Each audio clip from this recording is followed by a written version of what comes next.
Bismillahirrahmanirrahim. Assalamualaikum warahmatullahi wabarakatuh. Alhamdulillahirabbil alamin. Iyyaka na'budu wa iyyaka nasta'in. Asyhadu an la ilaha illallah wa asyhadu anna Muhammadar Rasulullah. Allahumma shalli wa sallim wa barik ala Rasulillah sayyidina wa maulana Muhammad wa ala alihi wa sahbihi ajma'in. Rabbi shrah li sadri wa yassir li amri wahlul 'uqdatam min lisani yafqahu qawli.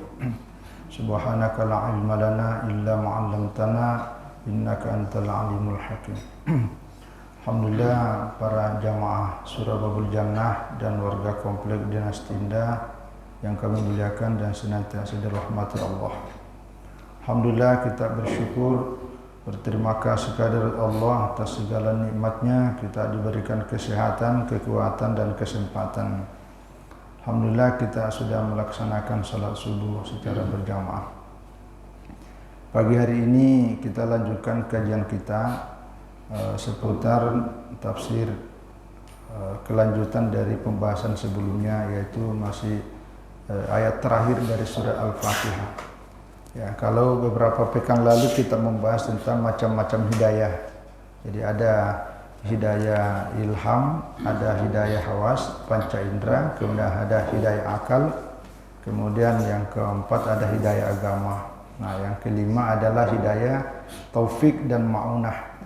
Taufik dan ma'unah ini adalah hak prerogatif dari Allah semata. Jadi yang menggerakkan hati kita ini, setiap orang, untuk bisa melaksanakan kebaikan itu hanya Allah. Nah, kelanjutannya adalah suratal mustaqim.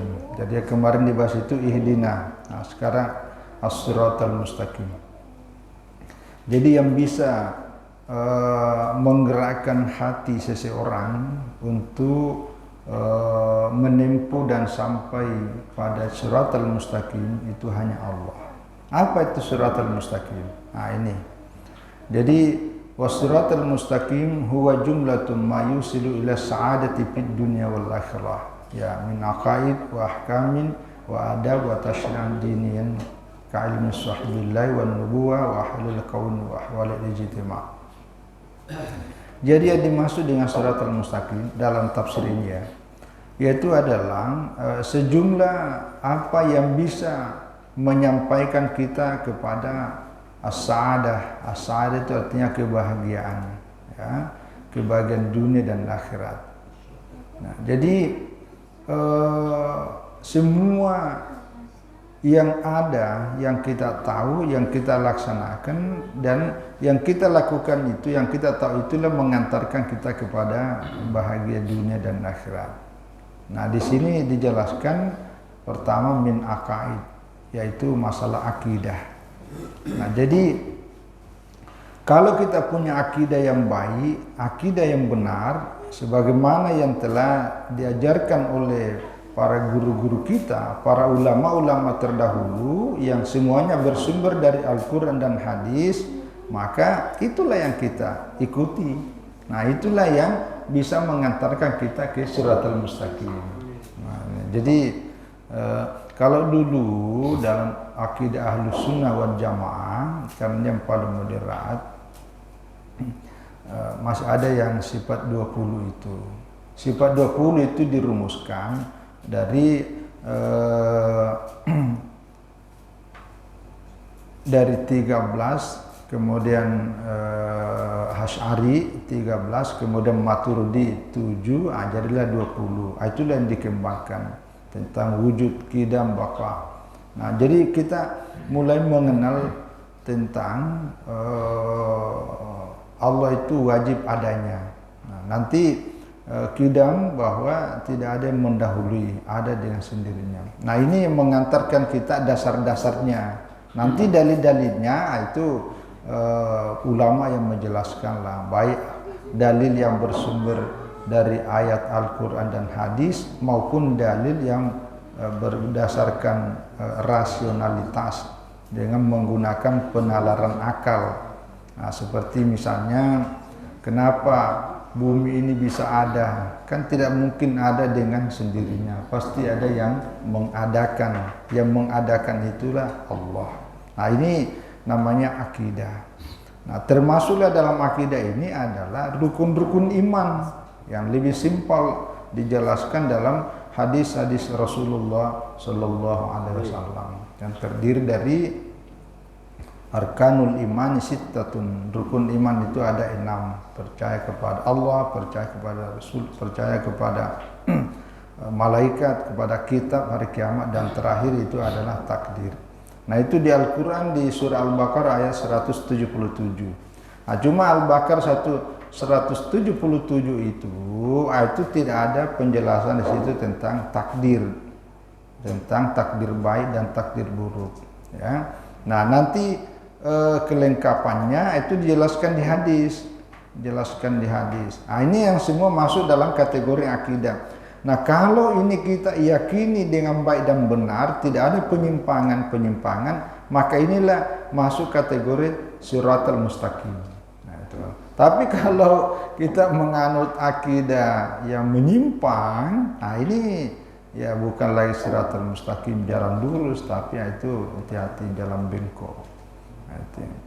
Di Pontianak ini, Kalimantan Barat, dan umumnya di Indonesia paling banyak macam-macam aliran yang aneh-aneh. Tapi banyak juga pengikutnya. Makin aneh makin banyak pengikutnya. Itu masalah kita di sini. Padahal udah jelas-jelas akidah Ahlussunnah wal Jamaah itulah diwariskan mulai dari Nabi kepada Khulafaur Rasyidin, para sahabat tabi'in, diwariskan dari para ulama. Sangat sederhana. Tapi ada aja menyimpang. Hati-hati aja. Saya secara umum mengatakan begini. Kalau ada ajaran terutama yang membahas pandai hal-hal yang sifatnya gaib, diajak masuk aliran untuk ketemu berdialog langsung dengan malaikat Jibril, kemudian takdir kita bisa diintai, yang kemudian kita bisa membaca sesuatu, itu di luar dari otoritas kita, karena itu masalah akidah. Hati-hati kalau sudah diajak gitu. Yang kedua, kalau ala kelompok aliran apapun namanya yang tadinya rajin sholat di masjid, begitu masuk dalam kelompok itu tidak pernah kelihatan lagi di masjid.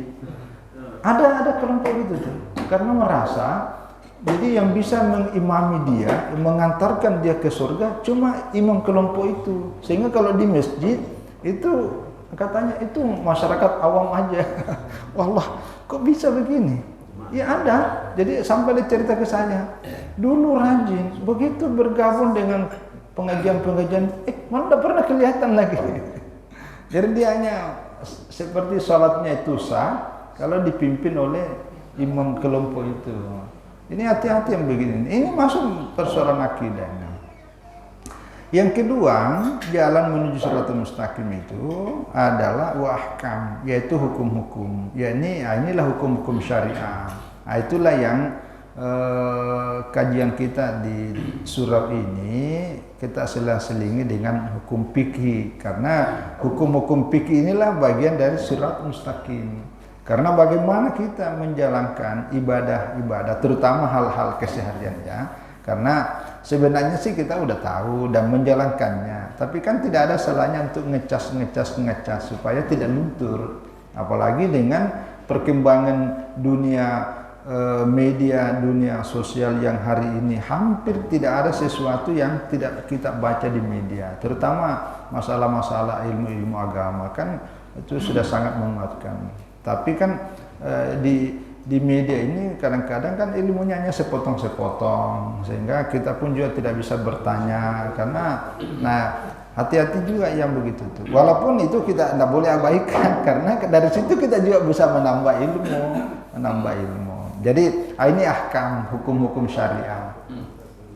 Jadi hukum-hukum syariah ini juga bagian dari siratal mustaqim, ya, yang mengatur tentang ibadah salat, mengatur tentang ibadah puasa, mengatur tentang ibadah-ibadah lainnya. Nah, ini semua. Nah, kalau ini kita jalani dengan baik dan benar, inilah siratal mustaqim. Siratal mustaqim itu yang kita minta di dalam ayat surat Al-Fatihah. Wa adabin, ya, ini adab-adab. Ya, adab-adab ini kalau bahasa kita itu akhlak. Kalau bahasa yang sering orang bilang etika, ya adab. Karena antara akidah, antara hukum-hukum ibadah dengan adab, ini tidak bisa dipisahkan. Karena walaupun akidahnya orang bagus, ya, mengerti hukum-hukum dan menjalankannya, tapi adabnya tidak bagus, ini juga ada. Karena Rasulullah Shallallahu Alaihi Wasallam dalam banyak hadis dan juga diperhatikan langsung sangat mengedepankan tentang adab, ya. Adab, jadi etika, baik terutama adab kepada kedua orang tua, adab kepada orang guru-guru kita, adab yang lebih umurnya lebih senior, umur sesama dan bawah. Ini semua diatur. Nah, ini semua siratal mustaqim. Ya, siratal mustaqim. Karena kalau adab kita kurang ajar, itu membuat orang menjadi tersinggung, menjadi apa, akhirnya itu tidak lagi siratal mustaqim. Ini diatur. Ya, wa tasyra'dinin. Ya, ini tasydin ini hukum perundang-undangan. Ya, kalau hukum-hukum fikih kan secara umum. Jadi hukum-hukum perundang-undangan yang mengatur dalam tata hidup kita, tata hidup keluarga, sosial, masyarakat, berbangsa dan bernegara, itu juga satu kesatuan yang tidak terpisahkan. Nah, kalau semua ini yang kita faham, kita jalani dengan baik dan benar, tidak ada penyimpangan, inilah siratal mustaqim. Nah, jadi jalan lurus, ya. Karena nanti ada penjelasannya di sini bahwa kita hidup ini kan ya berproses. Ini kita sekarang dalam hidup kedua proses. Nah, ada tujuan utama kita. Nah, di dalam proses sampai kepada tujuan harus melewati siratal mustaqim. Karena kalau bukan jalan lurus, jalan bengkok, nanti kita tidak sampai pada tujuan. Nah, jadi ada tujuan hakiki. Tujuan hakiki itulah yang kita mau sampai ke sana, ya tentu melalui siratal mustaqim. Siratal mustaqim ini banyak komponen-komponen di dalamnya. Nah, ka'ilmi sahihi billahi, ya seperti ilmu yang benar mengenai tentang Allah. Itu yang tadi masalah akidah. Ya. Jadi ilmu yang benar tentang masalah Allah yang tadi itu. Kalau orang lain juga kan biasa menyebutkan tentang ada tauhid rububiyah, tauhid tentang kita meyakini tidak ada satu penciptaan yang mungkin terjadi kecuali Allah. Ada satu buku, tapi walaupun bersifat umum tapi sangat menarik. Saya masih ada simpan lama. Itu judulnya La ilaha illallah. Jadi la ilaha illallah itu paling sedikit ada sekitar ada belasan maknanya tuh. Salah satu diantaranya itu la ilaha illallah itu adalah la razika illallah. Jadi tidak ada pemberi rezeki kecuali Allah. Ini harus diyakini. Karena kita kadang-kadang ini kan seperti meragukan hidup ini. Kalau kita tidak punya ini, tidak ada nanti rezekinya. Termasuk anak-anak kita. Kadang-kadang kita, aduh nanti siapa yang berikan rezeki ini kalau kita itu kan kadang muncul. Tapi kalau kita yakin, tentu dibarengi dengan ikhtiar ya, barengi dengan ikhtiar. Nah, begitu juga kalau dalam kisah-kisah para sufi, karena saking tawakalnya kepada Allah itu, tetap ada aja rezekinya.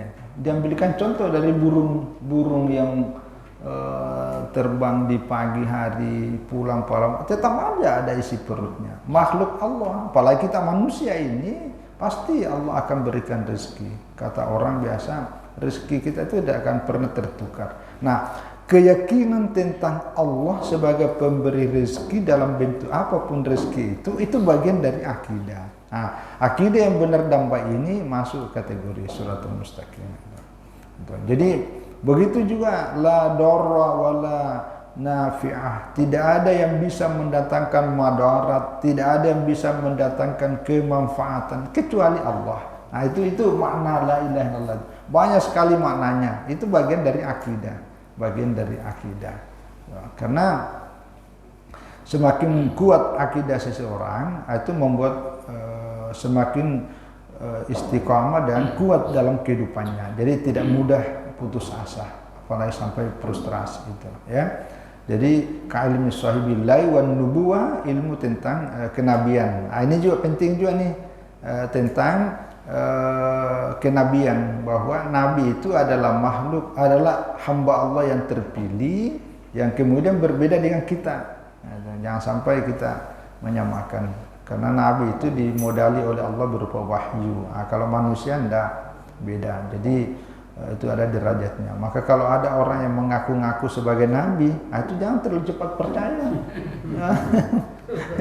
Di Indonesia, saya kemarin di Mujahidin itu kan mulai saya ganti kitabnya. Selama ini kan Dalil Paling. Saya mulai baca kajian di Mujahidin itu kajian Sahih Bukhari.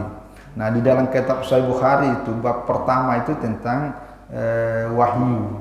Jadi bab tentang permulaan cara turunnya wahyu Allah kepada Nabi Muhammad. Itu yang kita bahas. Karena kenapa penting pengenalan tentang Nabi dan wahyu? Karena di Indonesia ini paling banyak, setahu saya ya, yang paling banyak mengaku Nabi palsu itu di Indonesia. Apakah sakit demokrasi? Aneh-aneh di Indonesia itu ada lebih 300 macam aliran aneh-aneh di Indonesia. Itu sudah terdata, dan paling banyak, sangat banyak juga yang mengaku sebagai nabi palsu, nabi. Tapi anehnya banyak juga pengikutnya, Jadi merasa mendapat wahyu. Nah, itu yang repotnya. Padahal itu kan hanya semacam kode ya, wansit. Tapi dianggap wahyu dari Jibril Allah. Padahal itu bisikan setan. Ini ngeri-ngeri sedap tuh. Jadi nah, inilah yang diajarkan supaya kita Shiratal Mustaqim itu ya tentang kenabian, ya tentang nabi-nabi.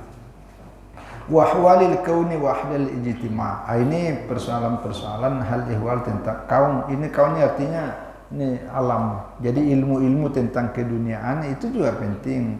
Kalau ilmu-ilmu yang kita miliki misalnya kaum tentang alam raya ini yang mendorong dan mengantarkan kita kepada kebaikan dunia dan akhirat, apalagi meningkatkan kualitas ibadah kita, maka itu Shiratal Mustaqim. Wahwalil ijtima', ya termasuk persoalan-persoalan kemasyarakatan. Jadi ilmu-ilmu sosial, ilmu-ilmu antropologi, ilmu-ilmu apa saja yang kita miliki, dengan ilmu itu mengantarkan kita semakin baik pribadi, keluarga, apalagi semakin meningkatkan kita beribadah kuat dalam agama kita, itu Shiratal Mustaqim. Ya, jadi termasuk ilmu-ilmu sosial. Ya, karena tadi kaitannya dengan ilmu tentang adab, Jadi bukan hanya ilmu fikih ya, tapi ilmu-ilmu sosial, ilmu-ilmu tentang ya kealaman, ya termasuklah.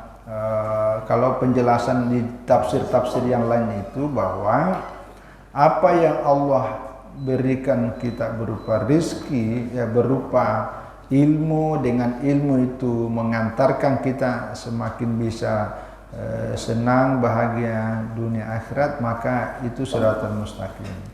Begitu juga kalau Allah menitipkan rezeki kepada kita berupa harta, katakanlah kendaraan yang Allah titipkan kepada kita, kendaraan itu memudahkan kita lancar beribadah, itu Shiratal Mustaqim. Maka itu dipelihara. Allah titipkan kepada kita berupa keluarga, ada anak, ada istri dan seterusnya, yang itulah kemudian mengantarkan kita semakin dekat dengan agama, semakin kita nyaman, bahagia dunia, itu Shiratal Mustaqim. Jadi apalagi dengan ibadah yang kita istiqomah, nah itu Shiratal Mustaqim semua. Itu penjelasannya. Jadi semua mengantarkan kita itu ke Shiratal Mustaqim. Jadi sekali lagi, Shiratal Mustaqim inilah yang mengantarkan kita pada tujuan hakiki, sehingga itulah yang diulang-ulang setiap membaca surah Al-Fatihah, baik ketika dalam sholat ataupun di luar sholat. Wa qad arsyadana Allahu ila talabil hidayah minhu. Nah, oleh karena itulah Allah membimbing kita agar selalu meminta hidayah, yaitu hidayah taufik, ma'una Shiratal Mustaqim. Ya, liyakuna aunan law kunal lana yansurna ala ahwaina. Ya, wa syahwatina. Nah, jadi Karena dengan meminta pertolongan kepada Allah, yaitu melalui doa ihdinas siratal mustaqim, ya kita bisa dibantu untuk mengendalikan hawa nafsu kita. Karena hawa nafsu kita inilah yang selalu mendorong kita agar menyimpang dari siratal mustaqim. Nah, jadi satu sisi kan sudah tujuannya sangat bagus tuh. Tapi kan ada aja tantangan inilah. Tantangannya itu kalau di sini melalui hawa nafsu, syahwat dan semua hal-hal ya yang mendorong kita bisa menyimpang dari mustaqim, akhirnya kita tidak sampai pada tujuan akhir. Nah, itu. Jadi intinya sekali lagi selain minta tolong berupa ihdinas siratal mustaqim, meminta hidayah, taufik, maunah dari Allah Subhanahu wa taala, juga nah ini ba'daan nabdillah mana satu menajahdi fi ma'rifatih kami juga tetap diiringi dengan ikhtiar, ya, dengan usaha-usaha yang bisa mengantarkan kita untuk mendapat ala khairai ad-dunya wal akhirah, kebaikan dunia akhirat. Nah, itu intinya itu. Ya, karena penafsiran para ulama tentang siratal mustaqim banyak, apalagi di Ibnu Katsir banyak sekali. Ada mengatakan Al-Quran, mengatakan Nabi, mengatakan Al-Islam dan seterusnya. Tapi ini disimpulkan karena ini tafsir di abad-abad 20. Suratul ladzina an'amta 'alaihim ghairil maghdubi 'alaihim waladdallin. Ini lebih rinci. Jadi siratal mustaqim itu adalah suratul ladzina an'amta 'alaihim, yaitu jalan yang Allah telah berikan nikmat kepada mereka. Ghairil maghdubi 'alaihim, bukan jalan yang dimurkai. Wala adallin, dan bukan juga jalannya orang yang adallin, yang sesat. Apa itu siratal mustaqim? Nah, siratal mustaqim adalah siratal ladzina an'amta 'alaihim, yang telah diberi nikmat. Siapa? Alladzina an'amallahu 'alaihim minan alaihim hum an-nabiyyuna was-siddiquna was-salihuna, ya, minal ummi as-salifah. Nah, jadi suratal ladzina itu jalan orang-orang yang telah Allah berikan nikmat kepada mereka. Siapa? Yaitu para nabi. Ini ada di surat An-Nisa ayat 69. Di surah ayat 69 itu mayutillah war rasulah faulaika ma'al ladzina an'amallahu 'alaihim minan nabiyyina was-siddiqina wasyuhada'i was-salihina. Ini ada 4 kelompok. Ini di Al-Maraghin kurang satu ini. Hanya disebutkan satu an-nabiyyuna, yang kedua siddiqin was-salihin. Nah, termasuk syuhada. Jadi ada kelompok yang Allah contohkan dalam Al-Qur'an masuk kategori siratal mustaqim. Karena inilah yang Allah pernah berikan nikmat kepada mereka. Wa hasuna ulaika rafika, dan mereka itulah teman yang sebaik-baiknya. Jadi kalau kita mengikuti contoh yang diteladankan para nabi, nah itu siratal mustaqim. Maka di Al-Qur'an itu banyak sekali kisah, ya, nabi-nabi dengan umat-umat yang menantang mereka. Karena dengan mengikuti para nabi, ya, ikuti akidahnya. Cuma kalau nabi-nabi sebelumnya dengan syariatnya yang dibawa oleh Rasulullah SAW kan berbeda. Tapi secara akidah sama. Maka secara akidah itulah mereka para nabi sebelumnya itu disebut juga Islam, karena akidahnya sama. Nah, inilah yang dicontohkan yang masuk kategori suratul mustaqim. Wasiddiqin, orang-orang yang jujur, kokoh, istiqamah pada kebenaran. Nah, itu namanya siddiqin. Itu adalah suratul mustaqim.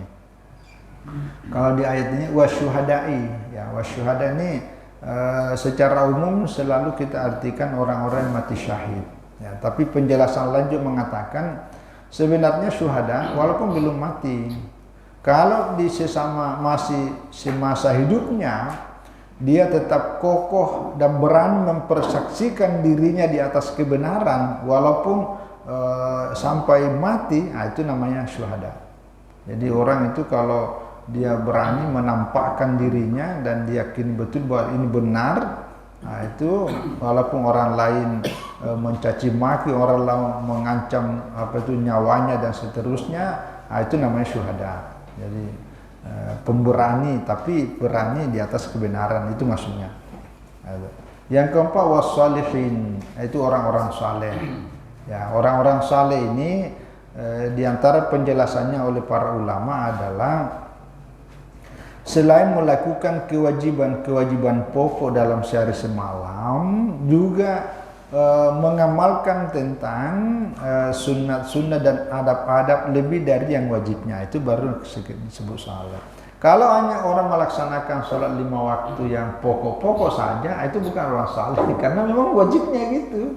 Ya, kewajiban. Tapi kalau melakukan lebih dari yang wajib, itu macam manulah, kan ada memang gaji pokok. Kalau gaji pokok sih kan cuma pokoknya, tapi yang lebih inilah, itu salah satu tandanya. Penjelasan lain lagi yang lebih utuh dan konkret, orang saleh itu adalah orang yang selalu menjaga keseimbangan. Kan saleh itu kalau sudah ada yang hilang dari situ kan sudah tidak saleh.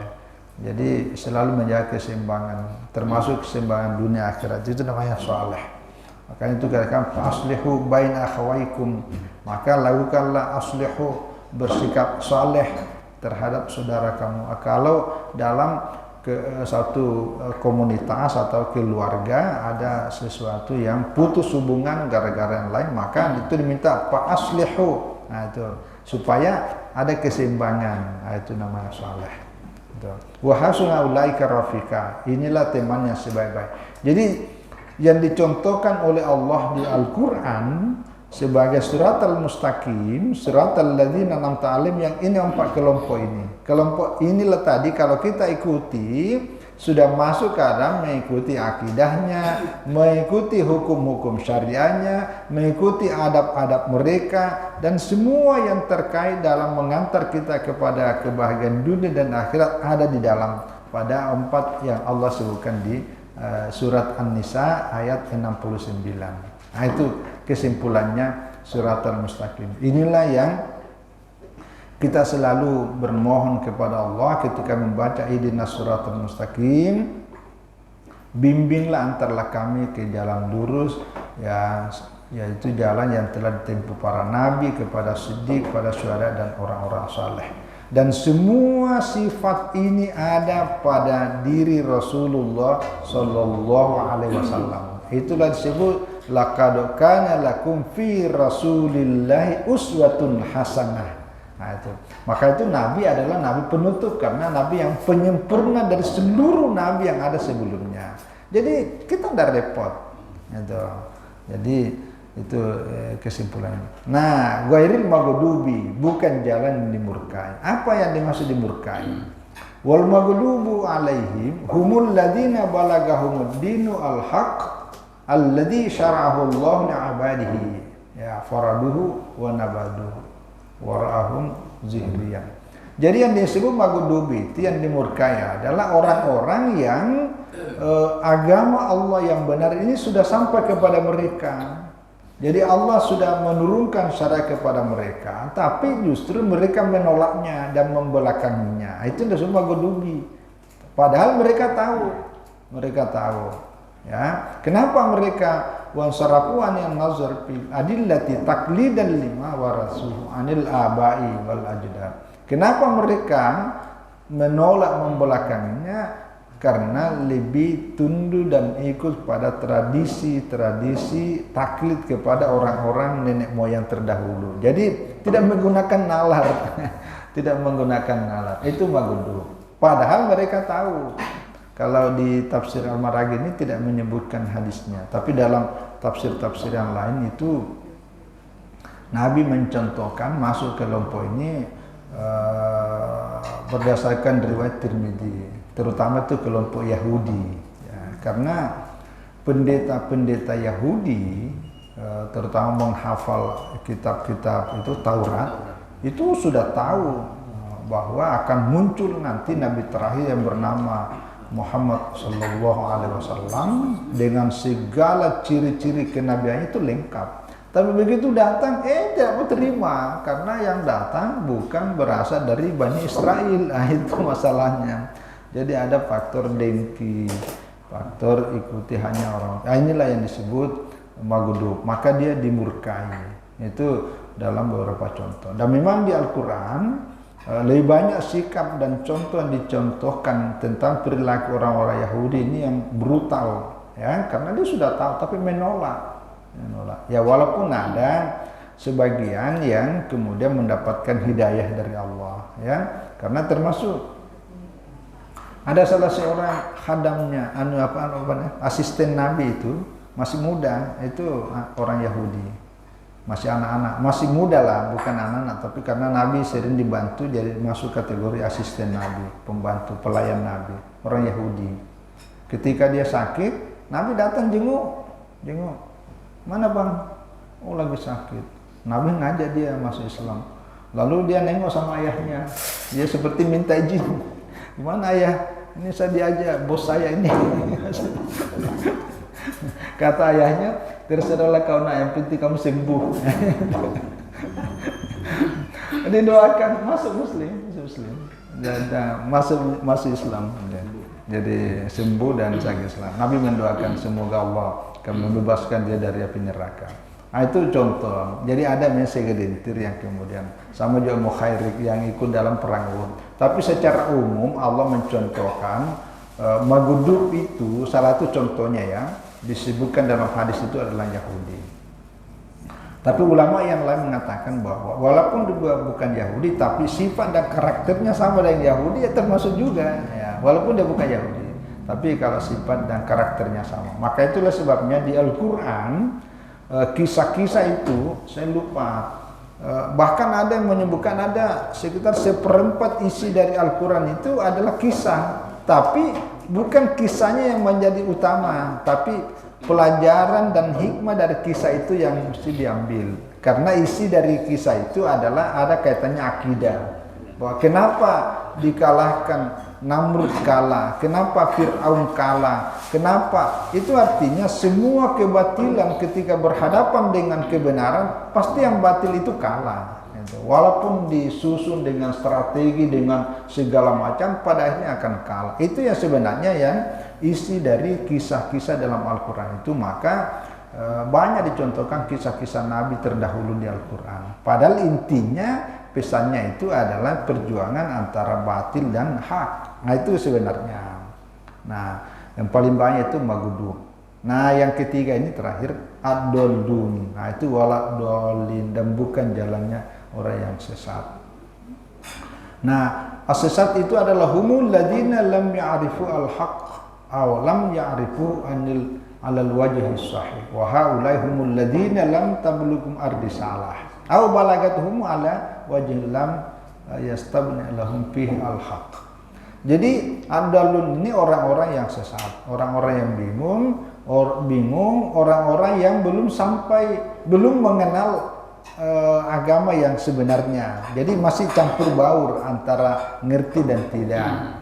Nah, jadi mereka ini belum sampai risalah yang secara lengkap, atau sampai kepada mereka hanya saja belum ada penjelasan yang lebih rinci tentang kebenaran itu, sehingga bingung itulah namanya dalil. Nah di tengah-tengah kebingungan inilah mestinya dia ikut kepada apa yang dijelaskan oleh dijelaskan oleh Nabi kemudian oleh penerusnya. Tapi mereka tidak mau. Itu namanya dalil. Maka jadi kalau Maghdub ini lebih keras, dalil ini masih yang sedikit, ya. Bahkan kalau penjelasan lain bahwa ad-dalil ini kalau Maghdub itu kan dia menolak, padahal dia sudah tahu sebelumnya, bahkan mempelopori untuk penolakan itu, padahal yang sebelumnya lebih tahu. Kalau ad-dalil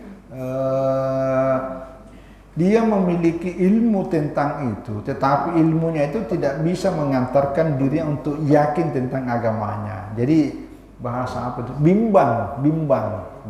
Di tengah kebimbangan inilah yang muncul tadi itu kebingungan. Kebingungan itulah kesesatan.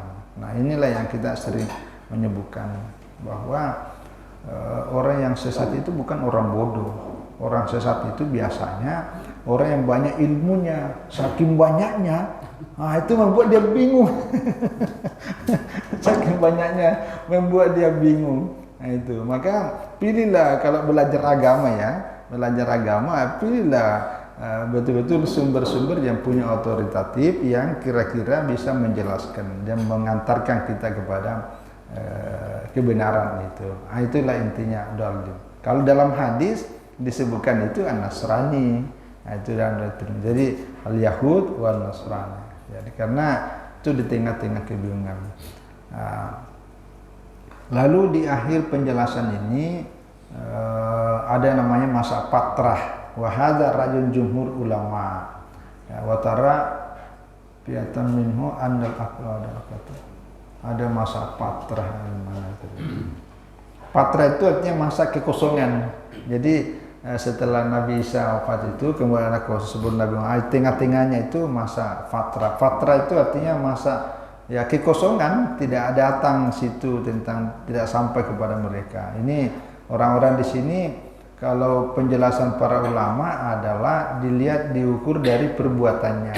Ya, kalau perbuatannya baik, perbuatan itu masuk kategori. Tapi kalau dia walaupun tidak sampai agama kepada mereka, tetapi dia kerjanya zina, kerjaan membunuh, merampok, itu tetap tidak baik. Karena itu ada namanya etika hukum sosial. Ya, wa ma kunna mu'adzibina hatta nab'atha rasula. Kami tidak akan menyiksa mereka sampai kami telah mengutus rasul kepada mereka. Jadi kalau sudah ada penyampaian risalah yang dibawa oleh Rasulullah sallallahu alaihi wasallam, lalu kemudian menolak, kemudian kan itu saya tidak tahu, itu kan saya tidak ngerti, itu tidak ada alasan.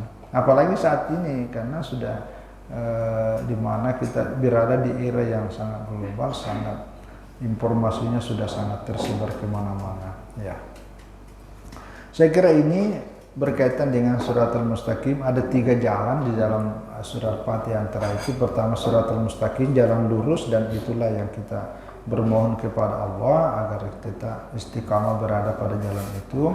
Yang kedua kita memohon perlindungan kepada Allah, kita dijauhkan dari jalan maghdub, jalan dimurkai. Yang kedua adalah bermohon perlindungan kepada Allah agar kita dijauhkan dari jalan-jalan yang mengantar kita kepada kesesatan. Saya kira ini mudah-mudahan memberi tambahan untuk semakin istiqamah kita di jalan Allah, kemudian mengantarkan kita kepada kebahagiaan dunia dan akhirat dengan mengikuti apa yang dijelaskan oleh para ulama yang disumberkan dari Al-Quran dan Hadis dengan contoh para nabi, para siddiq, para syuhada, dan para sholihin. Mohon maaf atas semua kekurangan. Wallahu a'lam bishawab. Wassalamualaikum warahmatullahi wabarakatuh.